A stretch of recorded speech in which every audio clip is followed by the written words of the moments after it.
I stood there looking beside me at the almost 2,000-foot drop-off of solid granite, praying that I wouldn't lose my grip. As I'm thinking to myself, I hear something coming from above me and to my left.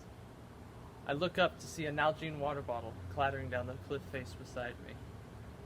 I watched for a moment, but then I had to force it from my mind.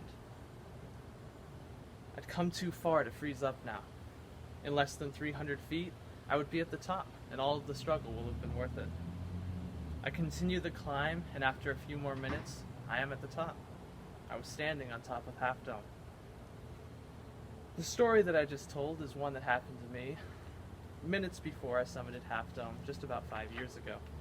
Now you may be thinking to yourself, neat story, but why tell us this? Well, the mountain that I climbed that day with about 300 other people is something that should not be taken lightly, and is what I would call dignified, dangerous, and difficult. It's worthy of respect. It is difficult. The trail that leads up to the dome is not one that will be forgiving.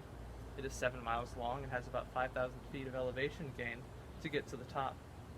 You will be challenged by miles of stair-like rocks, seemingly never-ending switchbacks, and then the dreaded cables themselves.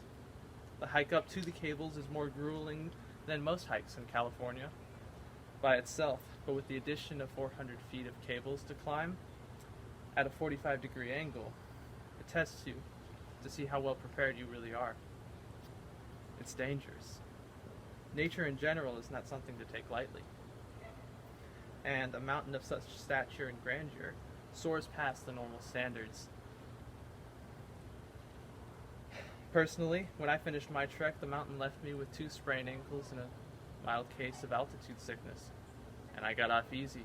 Most people aren't so lucky.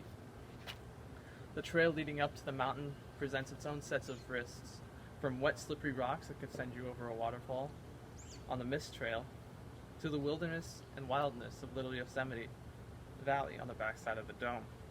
The trek is one where some have died over the years due to their arrogance going into the domain of the mountain without acknowledging the prowess needed to make it through.